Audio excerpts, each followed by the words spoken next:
Hi, I'm Matthew Weinstock, Senior Editor for Hospitals and Health Networks, with a look at the September issue of H&HN.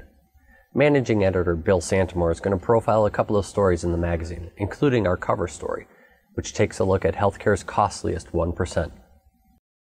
Well, it's a three-part series called Healthcare's Costliest 1%. It's by Hayden Bush, and it looks at the fact that a small cohort of patients in this country eat up a lot of our resources.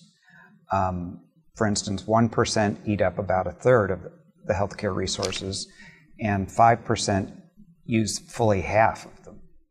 So if we're ever going to bend the cost curve, it would behoove us to really look at who these people are and how we can better treat them so that they don't go to the ED as often or go to the doctors or need as much, maybe as many medications and so on. The first step, of course, is to collect the data, to really dig deeper than we've ever dealt into a population.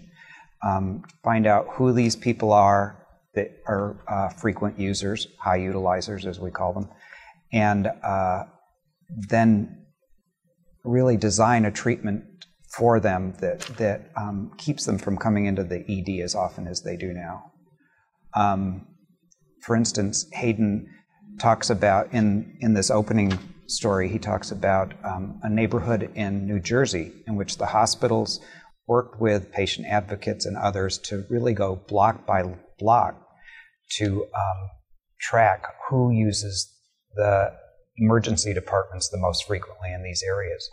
And then they can look at the medical issues, the socioeconomic issues, and whatever else might play into the reasons behind their high use. Nationally, we've done some data digging, and what we've already found out, not we, but the healthcare system has found out, is that these high utilizers aren't all the same. I mean, they might be fragile elderly, they might be people with multiple chronic conditions, they might be people with complex behavioral health issues. So one size doesn't fit all when you're coming to treat them and try to keep them from having to use as many resources as they do. Next month, Hayden looks at what hospitals around the country have been doing to really meet the needs of healthcare's costliest 1%. Thanks, Bill. Also in the September issue is the next installment in our Focus on the CSuite series. This month, we take a look at the evolving role of the CIO, who's really becoming much more a part of the strategic overlay of the hospital and not just focus on technology anymore. And in our inbox section, we have a story about how the FCC is trying to promote broadband access throughout rural areas.